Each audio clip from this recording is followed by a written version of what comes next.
여러분 안녕히 주무셨습니까? 가장 빠르게 만나는 글로벌 뉴스 분석 굿모닝 글로벌 이주호입니다. 자, 이제 크리스마스 이브입니다. 내일은 크리스마스고요. 여러분들 이제 휴일을 하루 앞두고 미국 증시를 좀 바라보고 계실 텐데 오늘 미국 증시는 다소 혼조권에서 마감을 하게 될 것으로 보입니다.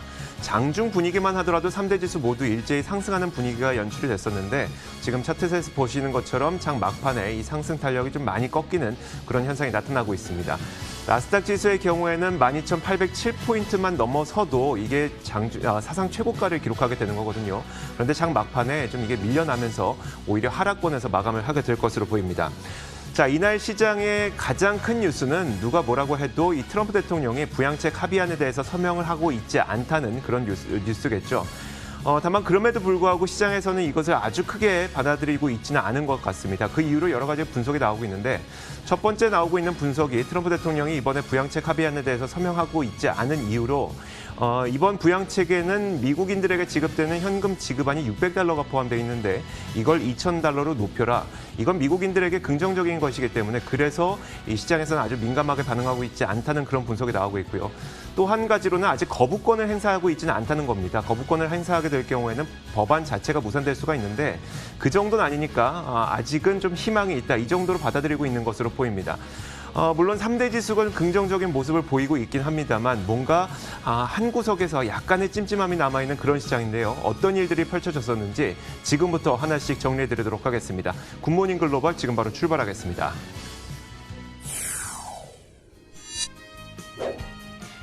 네, 지난밤 뉴욕 증시 상황 살펴보겠습니다. LS 클로징 벨 나옵니다.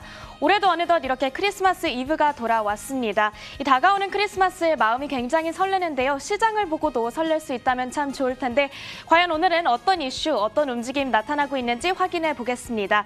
자세한 이 시각 지수 움직임 다우지수부터 함께 보시죠. 다우지수 오늘 흐름 좋습니다. 상승폭을 잘 유지해주고 있고요. 0.57% 오르면서 현재는 3187선 가리키고 있습니다.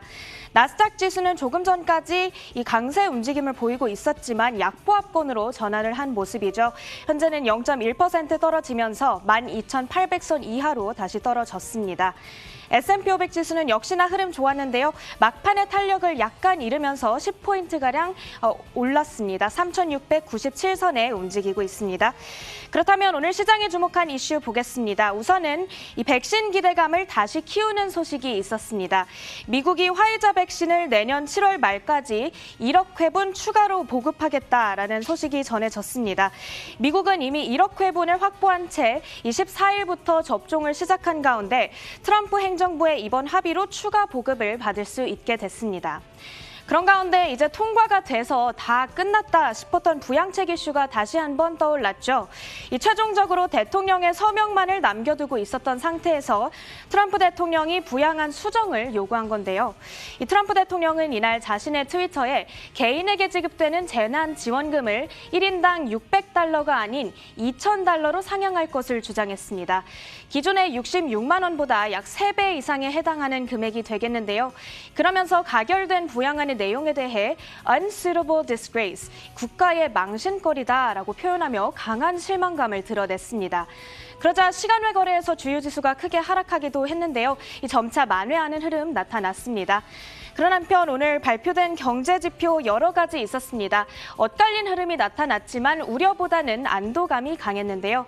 먼저 이번 달 미국의 소비 지출은 7개월 만에 처음으로 감소했습니다.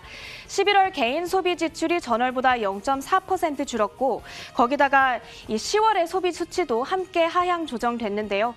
지난 4월 이후로는 첫 감소세가 나타난 거지만 그래도 예상치에는 부합하는 수준이었습니다. 네, 이렇게 뉴욕 증시 마감 직전에 몇 가지 이슈를 살펴봤는데요. 잠시 뒤에 거래 마치고 다시 돌아오겠습니다.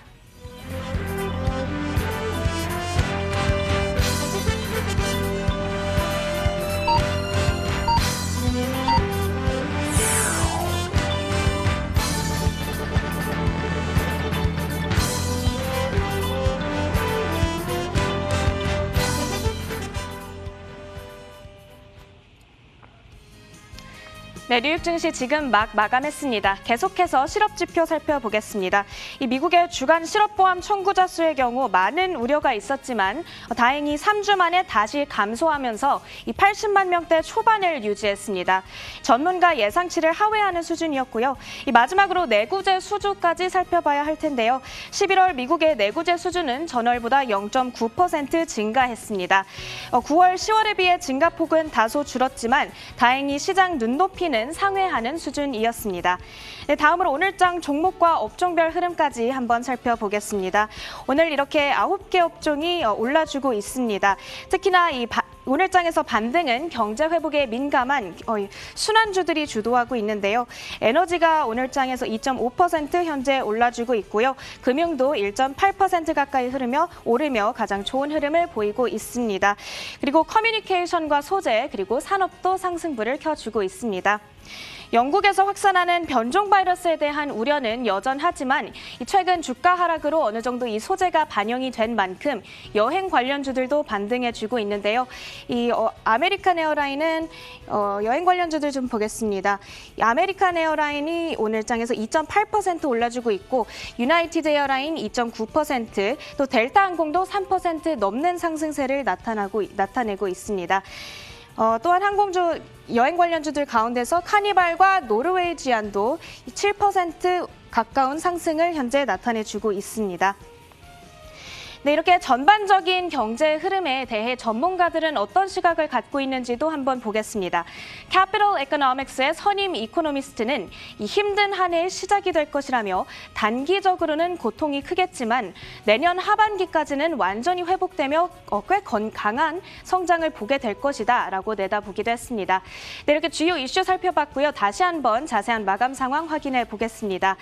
먼저 다우지수는 0.38% 오른 채 3129선에서 거래를 마칠 것으로 보이고요. 나스닥 지수는 막판의 낙폭을 조금 더 키웠습니다. 0.29% 떨어진 12,771선 가리키고 있습니다. S&P 500 지수는 0.07% 오르면서 3,690선 터치하고 있습니다. 네, 이렇게 뉴욕 증시 마감 상황 살펴봤습니다. LS 클로징 벨 나우였습니다.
앞서 시황 살펴보셨습니다. 이에 대한 분석 내려보겠습니다. 클로징 벨 나우 장혜진 앵커와 로제타 투자자문 최진석 포트폴리오 팀장 함께하겠습니다. 어서 오세요.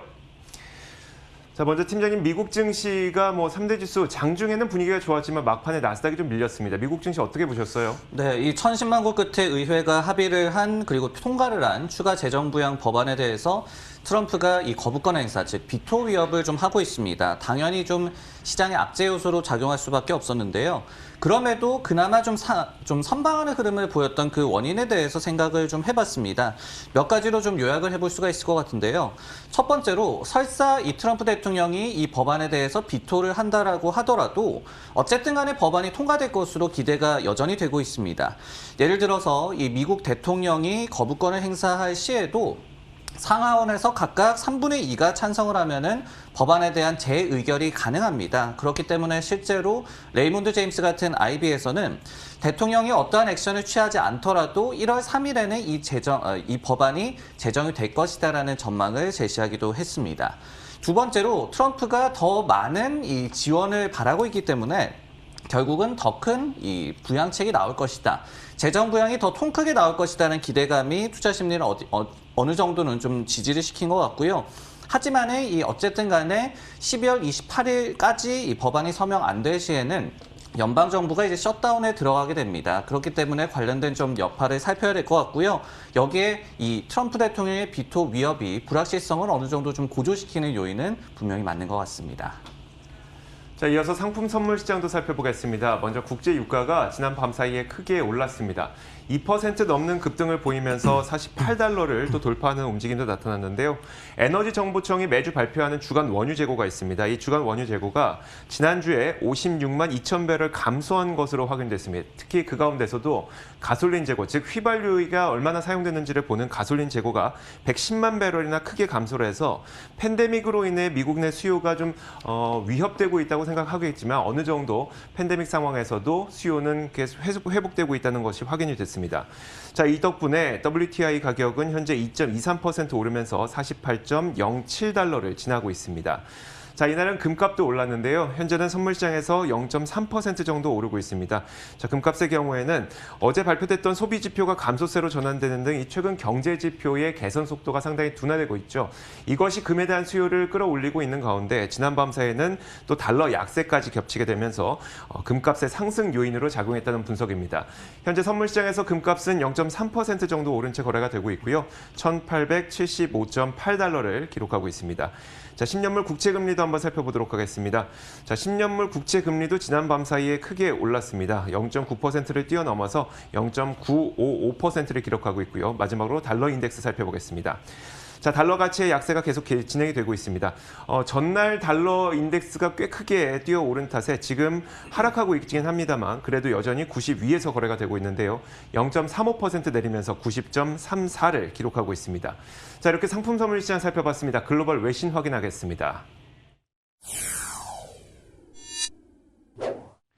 자, 첫 번째 이슈 보도록 하겠습니다. 팀장님, 어떤 소식일까요? 네, 이날 미국의 국채 가격이 큰 폭으로 떨어졌습니다. 화요일에 0.917% 수준이었던 10년물 국채 금리가 0.96% 이상까지 장중에는 치솟은 것인데요.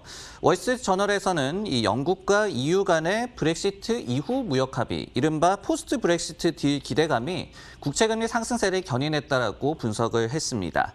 간밤에 이 미국 국채금리 같은 경우에는 장 초반에는 하락세를 나타냈습니다.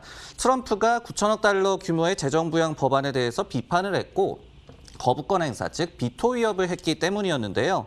하지만 이후에 장세가 역전이 됐고 가파른 상승세를 보였는데 미국과 EU 간의 이 현지 시간으로 수요일 내에 포스트 브렉시트 딜 가능성이 이 기대감이 고조된 것이 이 같은 국채금리 상승세를 견인을 했습니다.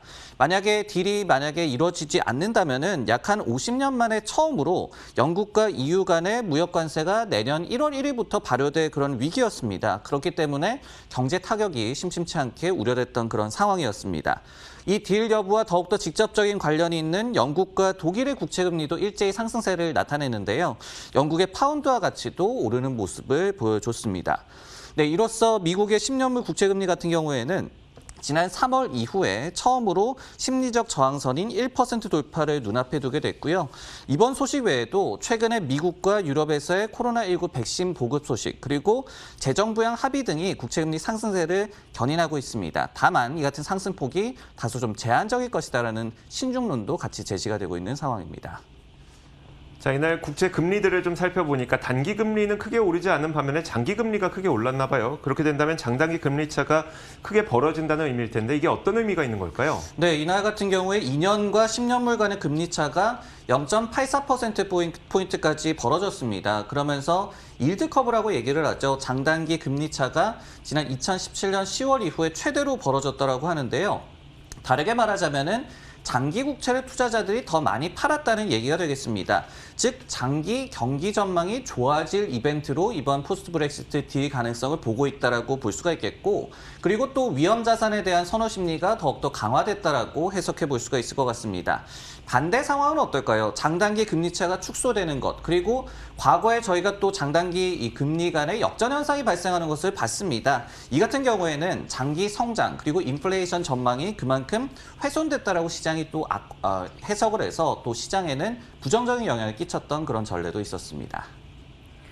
네, 한편 미국의 국채 금리 상승에 이날 그 금융주들이 전반적으로 좋았거든요. 이 금융주들이 시장 전반을 이끌었다라고 해석해봐도 될까요? 네, 결국은 이 국채 금리에 민감하게 반응할 수밖에 없는 금융주죠. 이날 약한 장중에 2% 정도 상승을 했고, 그리고 에너지와 함께 탑 퍼포머였습니다. 11개 업종 중에서요. 그리고 주요 금융주를 추종하는 ETF 상품 같은 경우에도 장중에 3% 가까운 상승세를 보여주기도 했습니다. 저희가 이제 보면은 S&P 500 지수를 구성하는 업종들 가운데서 그 분포를 살펴보면 에너지는 그 비중이 약 한 2% 정도에 불과합니다. 하지만은 금융은 그래도 한 10% 정도 비중을 갖고 있거든요. 그렇기 때문에 오늘 시장 전반의 분위기, 특히 이제 다우 지수의 상대적인 강세와 무관하지 않았던 움직임으로 보여지고요. 다만 국채 금리가 빠르게 회복할 수 있을 것이냐에 대해서는 아직까지 좀 의구심이 있기 때문에 금융주에 대한 이 투자 의견도 다소 좀 혼재되고 있는 상황입니다. 그 이유에 대해서는 첫 번째로는 코로나19와 관련한 불확실성이 아직까지 좀 남아 있고요. 두 번째로 연준이 장기간 저금리를 유지할 것으로 예상되는 만큼 은행 업종에 대한 보수적인 시각도 시장에서는 아직까지 좀 남아있는 그런 상황입니다. 네, 다음 뉴스는 이조 앵커의 픽입니다. 내용 확인해 보겠습니다. 그토록 오래 기다리던 부양책이 이제 합의가 됐고요. 이것이 법안까지 모두 통과가 되긴 했는데 트럼프 대통령이 아직 서명을 하지 않고 있습니다. 자, 이에 따라서 로이터에서는 연방정부의 셧다운 가능성이 부상하고 있다라고 평가를 내리기도 했는데요.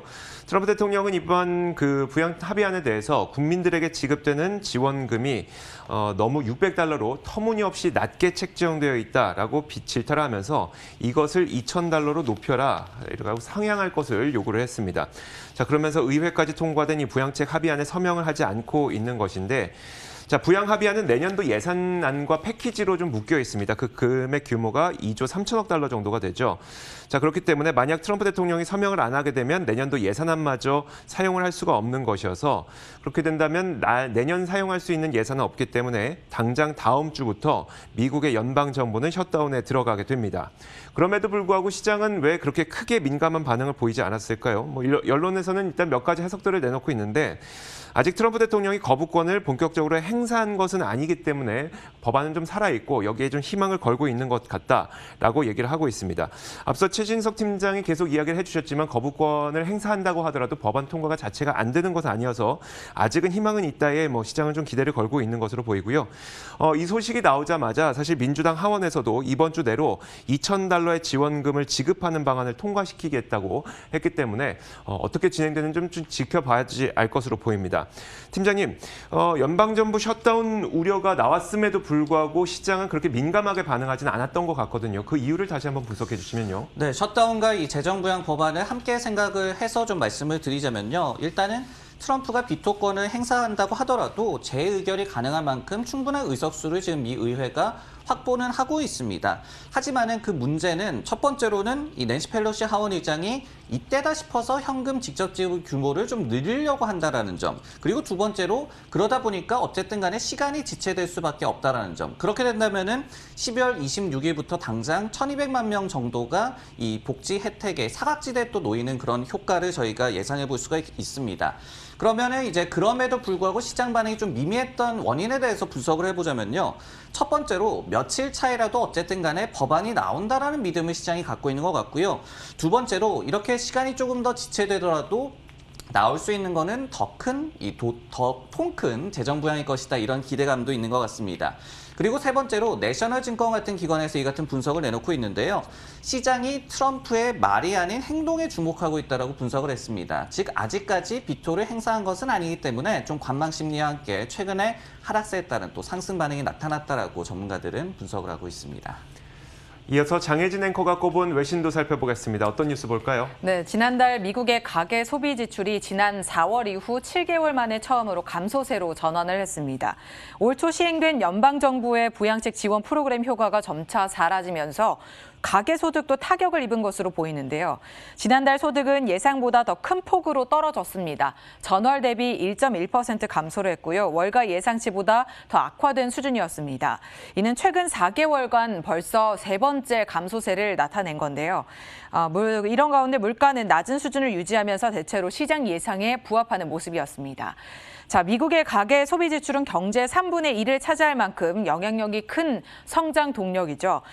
그런데 이번에 살펴보니까 자동차와 가전제품 같은 고가품 아니라 이 식당, 식사와 같은 서비스 지출까지 모든 영역에서 소비가 줄어들었습니다. 코로나19의 영향으로 아마도 수백만 명이 여전히 실업 상태로 남아있고 이런 재확산 흐름 속에서 각국의 이 락다운 조치에 들어가면서 소비 기회가 줄어든 영향이 굉장히 크겠죠.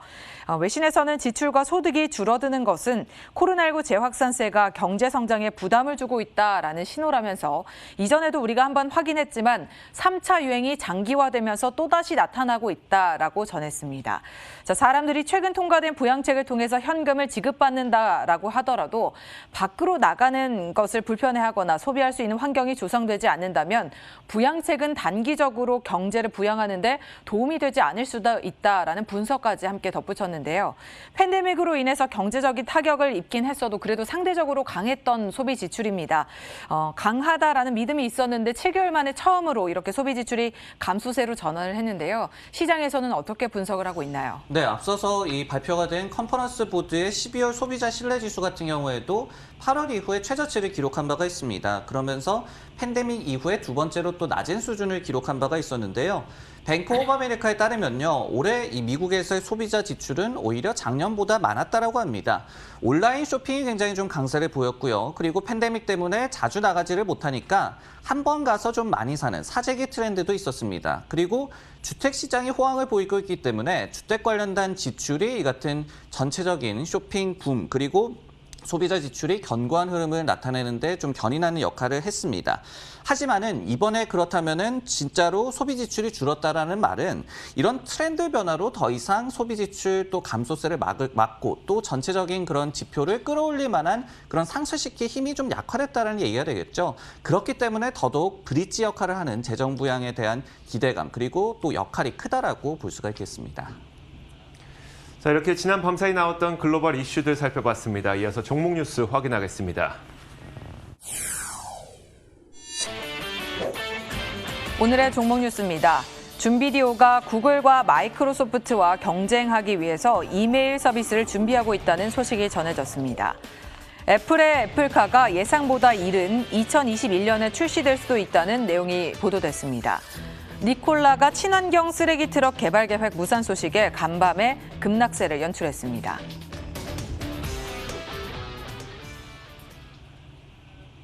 자, 첫 번째 기업은 줌비디오입니다. 팀장님, 어떤 소식이 전해졌을까요? 네, 줌비디오 커뮤니케이션스가 이메일과 캘린더 기능 등 새로운 서비스를 준비하고 있다는 소식이 전해졌습니다. IT 전문 매체 디인포메이션에서 이 같은 내용을 전했는데요. 이 기사에 따르면은 우선 이메일 서비스의 경우에 이르면 내년에 테스트가 개시될 가능성이 있다라고 합니다. 반면에 이 캘린더 앱 같은 경우에는 개발 시작 여부가 아직 좀 불확실한 단계로 알려지고 있는데요. 하지만 또 IT 전문 매체 이 더 버지에서는 내년에 코로나19 백신 보급이 확대가 됐고 그리고 근로자들의 업무 복귀 그리고 화상회의 수요 축소가 되는 그런 상황에서 양쪽 모두 굉장히 스마트한 아이디어라고 평가를 내렸습니다.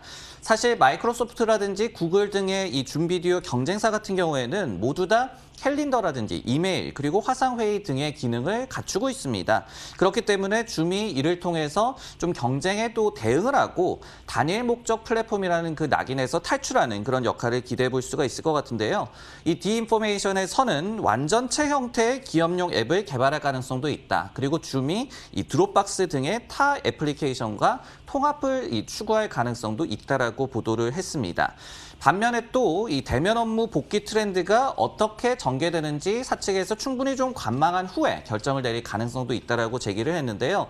이 같은 보도 내용에 대해서 일단은 줌비디오 사측에서는 관련된 코멘트를 내놓지는 않았습니다. 준비디오가 경쟁사를 이제 구글과 마이크로소프트로 잡고 있다는 건 굉장히 큰 꿈을 공개를 한 것일 텐데 이런 서비스 확장 가능성 보도에도 불구하고 준비디오는 지난 밤 사이 6% 정도 하락했습니다. 그 이유는 어디서 찾을 수 있을까요? 네, 보도 내용이 특별히 악재로 작용한 것 같지는 않습니다. 실제로 이 모트리풀이라는 IT 전문 매체에서도 팬데믹으로 준비디오가 많은 좀 수익을 얻어서 두 번째 걸음을 준비하고 있다라고 얘기를 하면서 이 같은 소식에 대해서 나쁘지 않은 평가를 제시를 했습니다. 결국은 이날 시장 전체 분위기에 영향을 받았다라고밖에 생각을 해볼 수가 없을 것 같은데요. 미국에서 화이자 백신을 추가로 구입한다는 소식이 전해졌죠. 그리고 국채 금리가 상승세를 나타냈기 때문에 경기 민감주 자체가 좀 강세를 보였던 그런 하루였습니다. 그렇기 때문에 준비디오뿐만 아니라 도큐사인이라든지 패스트리 그리고 크라우드 스트라이크 등의 주요 집콕주도 일제히 또 동반 하락하는 그런 모습을 보여주기도 했습니다. 참고로 준비디오의 주가는 올해 500% 가깝게 상승을 했습니다. 네, 반면에 이날 준비디오 주가는 어마어마한 추가 상승 여력이 여전히 남아있다라는 의견을 제시한 IB도 있었는데요. 관련 내용 소개해 주시죠. 네, DA 데이비슨이라는 IB에서 이 같은 분석을 제시를 했습니다. 목표 주가를 $600로 제시를 했기 때문에 현재 주가 대비해서 약간 60% 정도의 업사이드를 제시한 것으로 해석해 볼 수가 있을 것 같은데요. 팬데믹이 업무 환경을 돌이킬 수 없는 상태로 바꿔놨고 그리고 미래에도 재택과 대면의 하이브리드 모델이 이제 지속이 될 것이다라고 예상을 했습니다. 결국은 올해 급등 이후에 주가가 좀 추가로 상승할 수 있을 것이냐 아니면은 추가로 성장을 도모할 수 있을 것이냐에 대해서 의구심이 있지만은 지속 가능하다라는 그런 분석이었고요. 이 같은 또 분석은 도큐사인 등의 다른 집콕주에도 적용이 된다. 즉 이들 모델도 하이브리드 모델에 적절할 것이다라는 그런 분석을 덧붙이기도 했습니다. 네, 다음 종목 뉴스는 이조 앵커의 픽입니다. 뉴스 확인해 보겠습니다. 최근 애플이 자율주행차를 내놓느냐 마느냐 아니면 언제 내놓느냐 이런 것 갖고 시장에서는 굉장히 열기가 뜨겁습니다. 최근에 로이터가 발표한 로이터가 보도한 내용은 2024년에 애플카가 출시될 수 있다는 내용이었었는데 그런데 대만의 언론에서는 그보다 더 빠르게 애플카는 출시될 수 있다. 그 시기는 내년이 될 수도 있다. 이런 보도 내용이 있어서 폭스 비즈니스 뉴스의 기사를 통해서 여러분들에게 소개를 해드리도록 하겠습니다.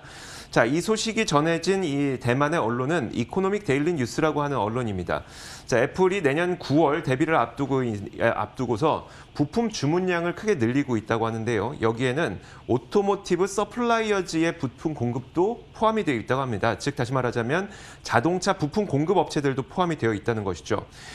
이 언론에 따르면 수많은 벤더사들, 즉 헤다, 비즈링크, 해퀸, 토미타 이런 그 수많은 벤더사들이 미국의 2개의 기업과 자동차용 부품 개발을 진행하고 있다고 밝혔는데 물론 당연히 이 기업들은 어느 기업인지 정확하게 공개를 하지 않고 있지만 그들이 언급한 바로는 아메리칸 더블 A라고 밝혔다고 합니다. 더블 A라고 하니까 A라는 어떤 이니셜을 쓰고 있는 그런 기업일 것으로 추정이 되는데 얼마 전 자회사 죽스를 통해서 자율주행차를 공개했던 아마존과 애플 두 가지 기업 모두 A라는 이니셜을 쓰고 있기 때문에 이들이 과연 그 기업들이 아닐까라는 추정이 되는 거고요. 애플은 지난 수년간 조용히 비밀리에 오토모티브 분야에서 무엇인가를 하고 있다고 진행을 해왔습니다. 뭔지는 아무도 모르고요. 또 지난 2017년에 팀 쿡은 전기 자율주행 분야에서 파괴적 혁신이 다가오고 있다고 밝힌 바가 있고 그 당시에 궁극의 AI 프로젝트를 진행하고 있다. 이렇게 덧붙이기도 했습니다. 여전히 애플은 공식적인 발언을 아무것도 하고 있지 않지만 여러 가지 정황상 애플카가 예상보다 빠르게 출시될 수도 있다는 기대감이 커지고 있는 상태인데요. 팀장님, 사실 시기는 우리가 전망을 할 수는 없는 거고 다만 애플카에 대해서 월가에서는 어떻게 바라보고 있을지 궁금하네요. 네, 이번 보도 후에 모건 스탠리에서는 애플이 이 자동차 산업에 진출할 경우에 기회가 또 상당하다. 그리고 기존 업체에도 상당한 위협이 될 것이다라는 긍정적인 분석을 제시한 바가 있었습니다. 반면에 이제 애플이 진짜로 완성차를 출시할 가능성에 대해서는 신중론도 좀 많이 나오고 있는데요. 예를 들어서 시티그룹에서는 이 차량을 제조해서 판매하는 것의 마진이 애플의 기본 제품 대비해서 좀 낮기 때문에 자체적인 차를 출시할 확률은 좀 낮다라고 점치기도 했습니다. 그럼 그 어떤 형태가 될 것이냐 이것과 관련을 해서 마침 오늘 웨드부시가 분석을 제시를 했는데요. 결국은 애플도 테슬라라든지 폭스바겐 그리고 중국의 전기차 업체 등과 제휴하는 형태가 유력하다라고 얘기를 했습니다. 그러면서 이르면은 내년에 관련된 계획이 발표될 가능성이 있다라고 분석을 했습니다. 자, 이어서 장혜진 앵커가 꼽은 기업도 살펴보겠습니다. 어떤 기업일까요? 네, 올 한 해 롤러코스터와 같은 주가 흐름을 보여주고 있는 니콜라입니다. 자, 지난 6월, 7월에는 제2의 테슬라라고 거론이 되면서 폭등세를 연출했죠. 80달러 선까지 돌파하면서 굉장히 강한 상승 흐름을 보여줬었습니다. 하지만 이내 공매도 업체 힌덴버그가 제기한 사기 논란에 휩싸이면서 주가는 미끄러져 내렸는데요. 이달 초에는 지분 인수를 하겠다던 GM까지 고개를 돌리면서 이 니콜라의 주가는 폭락세를 연출했습니다. 야후 파이낸스에서는 최근 여론조사를 벌인 결과 니콜라는 올해 최악의 기업으로 꼽혔다라고 전했는데요. 아마도 여러 악재들이 짧은 시간 안에 줄줄이 날아들면서 사기 회사다라는 이미지가 굳혀졌기 때문인 것으로 확인됩니다. 그런데 반등의 기회는 잡아보지도 못하고 니콜라의 또 다른 악재가 날아들었습니다. 니콜라의 친환경 배출가스 제로 쓰레기 트럭 개발 계획이 무산이 됐다라는 소식인데요. 당사는 애리조나주의 쓰레기 수거 재활용 업체인 리퍼블릭 서비시즈와 이 쓰레기 트럭 개발에 관한 협업을 중단하기로 했다라고 밝혔습니다. 개발 중단 발표와 함께 리퍼블릭의 쓰레기 트럭 주문도 종료가 됐는데요. 이 소식의 주가를 확인해 보면 이날 10% 넘는 하락세 연출했습니다. 리퍼블릭 서비시즈도 함께 하락세를 연출했죠. 0.7% 넘게 빠진 모습이었습니다. 자, 이렇게 지난 8월 양사는 쓰레기 트럭 개발을 위해서 협업하기로 하고 개발사인 리퍼블릭에서는 최소 2,500대에서 최대 5,000대의 트럭을 구매하기로 계약을 했었습니다. 그러나 니콜라는 다양한 새 기술과 디자인 컨셉을 결합하는데 생각했던 것보다는 오랜 기간과 많은 비용이 든다는 점을 확인했다면서 이같이 밝혔습니다. 자, 그런데 이날 또 다른 내용을 함께 발표했는데 내년부터는 이 니콜라에서 세미트럭 트레를 미국에서 고객들에게 인도하기 시작할 예정이고 첫 번째 상업용 수소 연료 충전소 역시 착공할 예정이다라고 덧붙였습니다. 이런 악재와 함께 이런 개발 계획, 호재를 함께 발표했는데 날개 없이 추락하고 있는 니콜라, 이날 개발 계획이 무산됐다는 소식이 전해지면서 주가는 곤두박질 쳤죠. 이런 내년에는 좀 개발 계획이 있다, 생산 계획을 발표했지만 이런 투자 의견은 썩 좋지만은 않을 것 같습니다. 최근 월가의 투자 의견은 어떨까요? 네, 월가의 이 니콜라에 대한 전체적인 분위기를 정리를 하자면은 이 수소차 시장의 자체적인 장기 성장성에 대해서는 조심스럽지만은 낙관론을 견지하고 있다. 다만 이 니콜라에 대해서는 아직까지 좀 경계 심리를 드러내고 있다라고 정리해 볼 수가 있을 것 같습니다. 예를 들어서 이 최근에 에버코어에서 니콜라에 대한 이 시장 비중 커버리지를 제시를 했는데요. 그러면서 목표 주가로 20달러를 제시를 했습니다. 루머도 많고 좀 말도 탈도 많은 그런 기업이다라고 얘기를 하면서도 수소 전기차 사업만을 본다면은 조심스럽게 낙관한다라는 분석을 제시한 바가 있었습니다. 다만 여전히 지금도 좀 악재가 많이 좀 산재해 있기 때문에 이 같은 악재를 모두 좀 극복할 수 있을지 그 여부에 대해서는 의구심이 남아있는 것 같은데요. 도이체방크에서도 당초에 GM과의 파트너십 무산이 심각한 악재로 작용할 수 있다는 분석을 제시한 바가 있었습니다. 자, 이렇게 지금까지 전날 있었던 글로벌 이슈와 종목 뉴스 살펴봤습니다. 오늘도 장혜진 앵커, 로제타 투자자본 최진석 포트폴리오 팀장 함께했습니다. 말씀 고맙습니다.